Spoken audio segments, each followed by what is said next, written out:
Hi, Maria. I'm excited to be Hey, here with you. I am Afiya Ward. I am a second year agricultural business student at the Florida Agricultural and Mechanical University in Tallahassee, Florida, sitting on the highest of 7 hills. I am super excited to be here with you and share your mic with this collaboration between the Women's Foundation of Minnesota and Share the Mic Minnesota. And I'm excited that you are allowing me to share just why I know it's so important for youth leaders to be invested in. And also we're going to talk about some things around agriculture and stuff like that. So I'm really excited to be here. And I know that you started your leadership journey as a youth leader. So I'd love to hear about that. for sure. Well, thank you so much for allowing me to support your leadership, your work. I'm super excited to share my mic and my platform that I have to lift up your awesome leadership. And I think it's for that very reason. When I was a kid, that's when my leadership started. I started at a very young age, whether it was getting into clubs or starting organizations or being the only girl and the only person of color on an ice hockey team as a kid. I got to start my leadership early. And I think that that's what I see in so many leaders that are adult leaders today.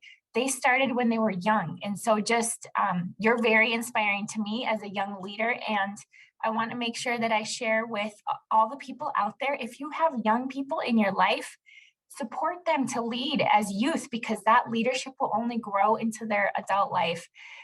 And so now today, as many people know, I am a leader in many different ways, and that's because I started young. So I work at M Health Fairview, which is the largest health system in the state of Minnesota. It's also the fourth largest employer. And my job there is to embed equity across everything we do to make sure that we're closing the racial and health inequities that our communities of color and other communities face. I'm also the mayor of Richfield, which is a first-ranked suburb, 36,000 people, very beautiful, very diverse community. I happen to be the first Latina mayor in the state of Minnesota, one of the youngest, so a lot of trailblazing. And that's what I'm so excited to be here with you, because I want to support your trailblazing and the trailblazing of a lot of other women of color, young girls of color through Share the Mic Minnesota. So one of the things that we have in common is a common passion, which is our passion for agriculture. So talk to me about what really sparked that passion that you have in food and ag. I think you're on mute. There we go. Absolutely, yes. So I, of course, am an agricultural business major at Florida A&M University. So as you said, we definitely share that connection, and that's really special. And I would say really what sparked my excitement and interest in agriculture is really around the program that I grew up participating in from the time I can remember, where it's called Arts Us. It's a youth development organization in St. Paul, Minnesota. And we did things from dancing to drumming to cooking to also growing plants in our community garden. And I eventually got good enough in the garden to lead workshops with the younger kids and then lead workshops with community members in the garden. And I just got really excited about being in the garden and growing my own food, and then taking that food inside to the kitchen and cooking with the herbs that I grew myself and with my friends. So I think that's really the first piece. And then as that kind of program grew, more recently, we've been able to, or maybe in the past 5 or 6 years, been able to start kind of expanding the agricultural focus of the organization. And we have started to do hydroponics and aquaponics in the space. And so I think the piece where I chose to do agricultural business instead of agricultural science really has a lot to do with the time I spent focusing on hydroponics and working with hydroponic systems and learning about how that can have a really great impact on the agriculture kind of sector as a whole. So that's definitely what sparked the interest, and it's only grown since being at FAMU and also meeting people like yourself, Maria, who are trailblazing and doing big things in and around agriculture.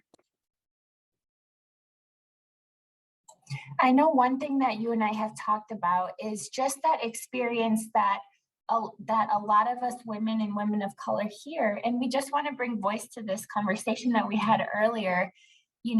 it's that point that unfortunately we're going to be told to wait in line. We might be told that we're not good enough. We might be told, especially, as youth leaders, you might be told, hey, you can't lead your kid, or, your legitimacy and your leadership might not be recognized. And so one of the things that we talked about previously is that is going to happen. And if and when that happens, to not let that get you down as a young leader, to persevere in spite of people telling you can't do it, and to look at all those other examples of amazing women of color and amazing women leaders out there in our youth and in our adults who are leading in spite of. I know we just had a Supreme Court justice appointment where we saw that, and there's too many examples of women being told that they're not good enough and they've got to wait. And that's something that unfortunately I've experienced. And I have learned to say, okay, just because somebody says that doesn't mean it's true. And the skills of cultivating that inner strength, knowing who you are, that you're worthy, that your worthiness is intrinsic. These are things that are really important. So that was one thing we wanted to make sure that we brought up for other people to hear is, you may be told to wait in line. You may be told that you're not good enough to lead, but don't listen to that and get that strength from that internal connection to your worthiness. And kind of going back to that, I want to ask you a question. So why is it so important for our youth and our young leaders to be leading? Why is youth leadership so important? Absolutely. I think you really hit it right there on the head when you said that adult leaders start off as youth leaders a lot of times, and the way that we have strong leaders in our community is to invest in young people as leaders. Aside from the fact that young people can bring new energy and new ideas and perspectives and knowledge. They are going to be the leaders after the adult leaders are not leaders anymore for us, right? We're going to have the young people leading in those ways. And so I think it's only makes sense to invest in young people as leaders right now. And I think, it's really important what you said about making sure as a young leader, as a young person who is in leadership positions, we have to make sure to, give ourselves that push to move past the things that we're told about not being able to do it. But I also think a lot of times those messages don't come so directly, where we might not hear someone say, you can't do it because you're young, or you can't do it because you're a woman. But in the way that we're treated, in the way that we are or aren't validated as leaders, in the ways that we aren't respected as leaders. And being a young person and a woman and of color, I think I've really been able to see that play out firsthand. And really, I think as a young leader, one of the greatest things for me is that I've been able to be in a position to learn how to navigate those things really early in my life. So I've been able to direct the youth leadership program of Arts Us, and I've been able to be an innovator in the Young Women's Initiative of the Women's Foundation, and do these things where a lot of young people don't have the opportunity to be in leadership positions at such a young age and learn how to navigate these systems and the kind of status quo, and figuring out how to move past the status quo and move out of the status quo and grow. So I think that's really important. And then also it's important for adult leaders and adults in these spaces to make sure that we're not only, telling young people to look past the criticism and the people telling you that you can't do it, but also those adults need to be actively investing in these young people, whether that's monetary or through your time, through your mentorship, as you are doing, Ms. Maria. I think that's really what's one of the biggest kind of things that has an impact on young people as leaders, in terms of feeling discouraged and feeling like this is a space that they can thrive in.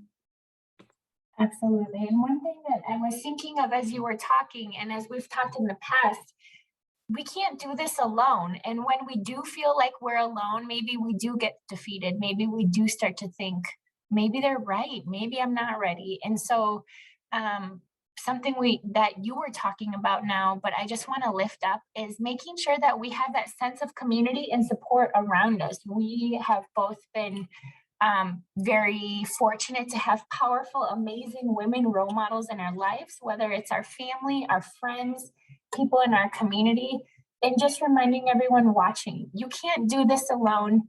And build your community. Who are those people that you have in your court rooting for you, cheering you on, and making sure that you're connecting with others? You have mentors and role models, and mentorship is not just one way. Mentorship is both ways. When you have a young person in your life, adults can learn so much from young leaders, and adults can provide excellent mentorship to young people as well.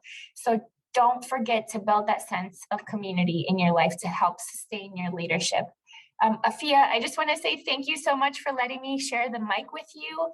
Your work is inspiring. There's not so many women out there that are passionate and nerdy about food and ag like you and I are. So it's kind of fun to have someone that's all into food and ag as well. And I ask everyone, please check out our social media channels.